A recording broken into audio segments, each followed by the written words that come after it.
J.J. Watt knows a thing or two about football, right? Multiple-time Defensive Player of the Year. Will one day be enshrined in Canton as one of the best pass rushers of all time. Well, he put out a tweet yesterday that caught my eye. And Ant, if you have the tweet ready, let's take it full to share with you guys. It's quite long, but J.J. Watt said, "Training camp stats are insane and ridiculous. Used to think it was just people joking, but now seeing them reported seriously. You have no idea what the purpose of that period is, what the goals are, what the context is, etc. It could be strictly third and long blitz period where every play is skewed to the defense's advantages. Coaches could be asking the QB to focus specifically on route concepts. D-line may be focusing only on bull rush moves one day or speed rushes for one period. More importantly, practice is for practicing. You're supposed to fail. You're supposed to try new things, see what works, what doesn't, etc. If you only do what works, you'll never grow, never change, never adapt. The entire point of training camp is to build and grow towards the season so that you perform your best when the games get real." Now, guys, we have not tracked training camp stats. Proud of us, UCSS, not tracking training camp stats. But obviously, that is something that's become mainstream in today's media. So if we're not looking at stats, Jason, you're at a lot of these training camp practices. What in particular is Jason Lloyd looking for when he's out in Berea watching all the different drills, watching the different players, that you think is important? Yeah, I sort of love that JJ put that out there, because that's part of the reason why I come back all the time and it's like, guys, it's OTAs. Like, what are we doing? Why are we diagnosing every little thing? Because we don't know. So what am I looking at? I'm looking at, do they get in and out of the plays? Do they get them lined up right? Do they understand the call? Obviously, an interception is bad. I think we can all agree on that. You don't want to see an interception. So, and really, I try and bring back the fact that, hey, this is who's running with the ones, this is who's running with the twos. That, to me, is more telling than anything I can tell you about anything that is diagnosed on a specific play, because we just don't know. But I can tell you, I can come back here and tell you, well, Shedeur didn't get any reps with the ones. They're running 7-on-7s on this field and 7-on-7s on this field. They got the rookies here and the veterans here.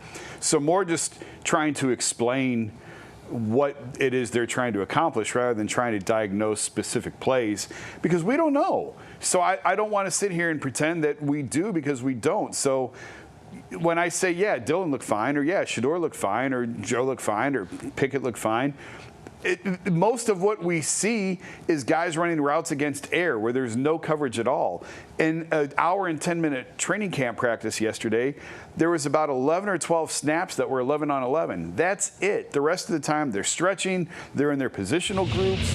So it's sort of foolish to come back here and say this guy balled out or this guy looked terrible, because there just isn't enough time. If they're at the facility for 8 or 9 hours in a day, we are seeing 1 hour of that. We have no idea what's going on inside the building behind closed doors. So that's why sometimes I sort of tamp down on what it is that we're actually talking about, because it's just a microcosm of what goes on in a practice.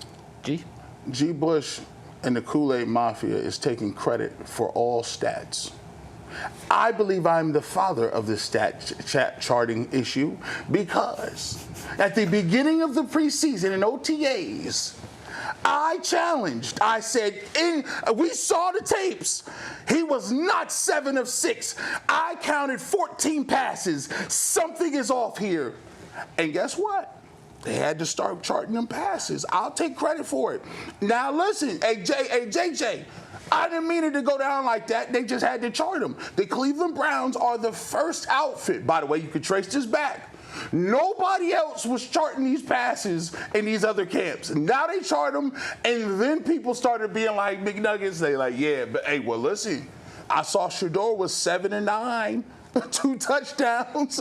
I didn't know they was taking it like that. You know what's so stupid about this? A lot. There's a lot that's stupid about this. One of the dumbest things about this is they threw more than 4 passes. Right. So which ones are you counting and which ones are you not? Right. Which passes against air are you counting and which ones are you not? Because Shedeur didn't take any reps in 11-on-11s, so where are these passes coming from that you count? And individual, and if you do individual, them is on air. and the first day that this idiocy started, that was the point I was making. I'm like, guys, they're starting on the 10-yard line. Yeah, he's going to throw a touchdown. They're starting on the 10-yard line. There's 10 yards to go, and it's a 7-on-7. The whole point of it is to complete it. It has now trickled into Hall of This Famers is so purview, stupid. right? This is so he stupid. has to talk about this now. I'm like, I put this topic in for you, Jason, because JJ's on your side. He's on your side. I just Hurts can't- his heart. I can't believe the idiocy that we deal with sometimes. Like, I almost cussed. I'm so mad. Training camp stats. So when I go out to camp, 2-3 things-ish I'm looking for. When it comes to the quarterback, it's not the stats, it's does the ball fly to your hand?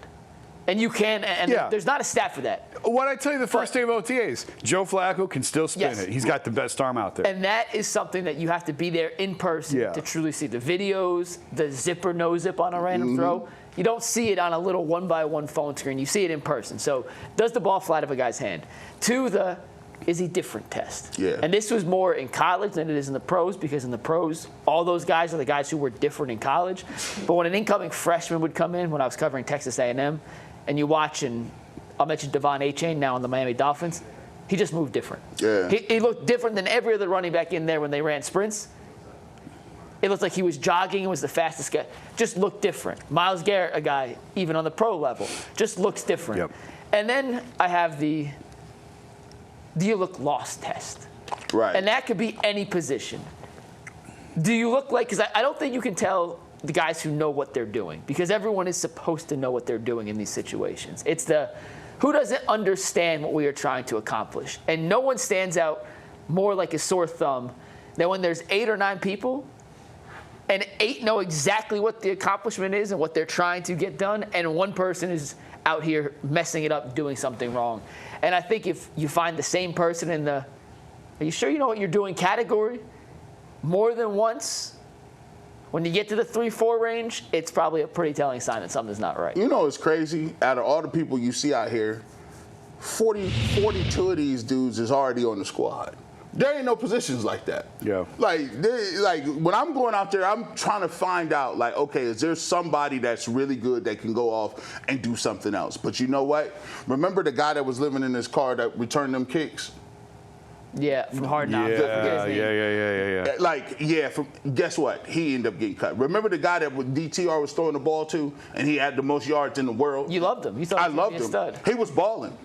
He made every. Guess what? He got cut. Austin Watkins, right? Watkins. He got cut. So look, Most of the Hard Knocks guys get cut. they get cut. There's some guys that you gonna see that's gonna make some plays, ain't gonna make it. That's what I'm looking for.